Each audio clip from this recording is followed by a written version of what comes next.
Welcome again to the New My podcast. We are going to react to three other games that played today in the Champions League knockout playoff games. Now, I said three because I have already reacted to the Bodo Glimt versus Inter Milan in a separate video. And the reason why I did that is out of respect and appreciation for Bodo Glimt because what they have been able to do in the Champions League this season is beyond impressive. So, I needed to do a separate video reacting to that game. Now, let us start with Qarabağ FK versus Newcastle United, or rather, Qarabağ FK versus Anthony Gordon, because this game will always be remembered as the Anthony Gordon's game. It was his show. And he is the second player in the history of the Champions League to score 4 goals in the first half. That is commendable. For Qarabağ FK, I am disappointed because I have seen the way they have been playing at home in the Champions League. They might not always get a result, but they will actually put up a performance that is solid enough for us to applaud them and say, yes, this is the Champions League. But that was not what we saw. They crumbled in about 10 to 15 minutes, and I think the game was done. It was over. It was all Newcastle. And when you're home in a knockout game and you're coming up against a Newcastle team that is missing so many players due to injuries, I mean, you have to take advantage. And that was my thought process. That was my viewpoint when I said, well, this game was screaming for a draw. But I leaned towards Qarabağ FK getting the win. And I am embarrassed. All right, that is just the truth. So Qarabağ FK, I have forgiven you guys. But it pained me. All right. Let's keep it moving. Congratulations to Newcastle. I think that tie is over completely. They're not coming back from that. In fact, they should not be even thinking about coming back. I know the Champions League is full of surprises, but I tell you what, Qarabağ FK going to St. James's Park and eliminating Newcastle is not going to happen. All right. Let's go to Olympiacos. They were home to Bayer Leverkusen. Another disappointing game from Olympiacos' standpoint. Now, you're home. That is what we know Olympiacos for. When you're home, we know what you can do. And about 3 weeks ago, you had a 2-0 win against Bayer Leverkusen. And today you lost by the same scoreline.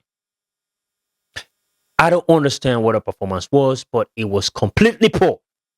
And I think that is another tie that is over as well. So congratulations to Bayer Leverkusen. Congratulations to Patrick Schick.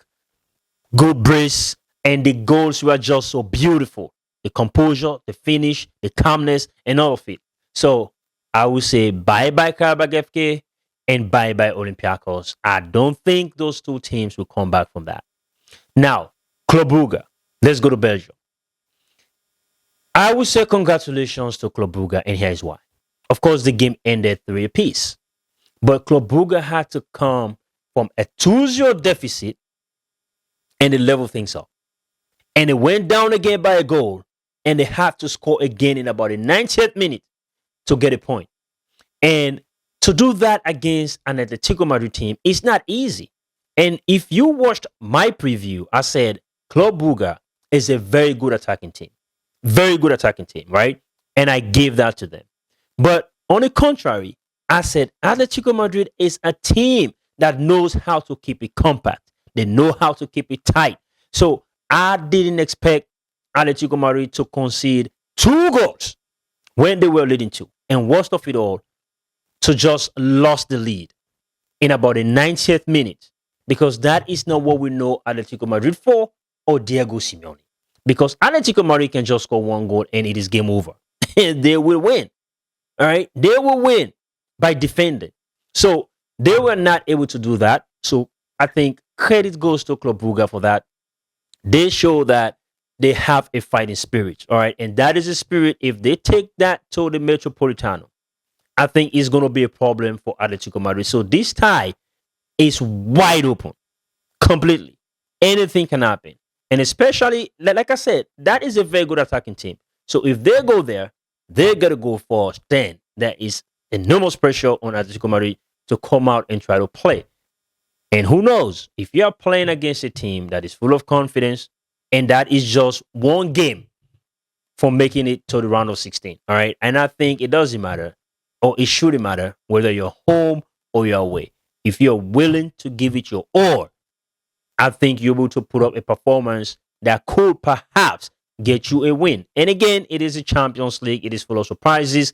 I think that is still open. For the Bodo Glimt and Inter Milan, the tie, I don't know. But what we have seen from Bodo Glimt, because it's not just when they play at the Arctic Circle, all right, because they went to the Metropolitano and they defeated Atletico Madrid. So I think we should take it easy. All right. We should take it easy or perhaps lean more to Bodo Glimt in terms of making it to the round of 16. Because Atletico Madrid scored only one goal. Manchester City scored only one goal. And Inter Milan today scored only one goal. So these guys have played against three big teams in Europe. And they conceded only 3 goals. I think they scored about 9. Because I think in all of those games, they won by 3 goals to 1, right? Am I mistaken? But anyways, I think the edge goes to Bodo Glimt. Now, that wraps up all the games that played today in the Champions League. Next week, we're going to see the second legs, and they're going to be spicy. They are going to be very entertaining. And please, do not miss Inter Milan versus Bodo Glimt next Tuesday, because it's going to be fascinating. You don't want to miss that. Until then, stay blessed and peace out.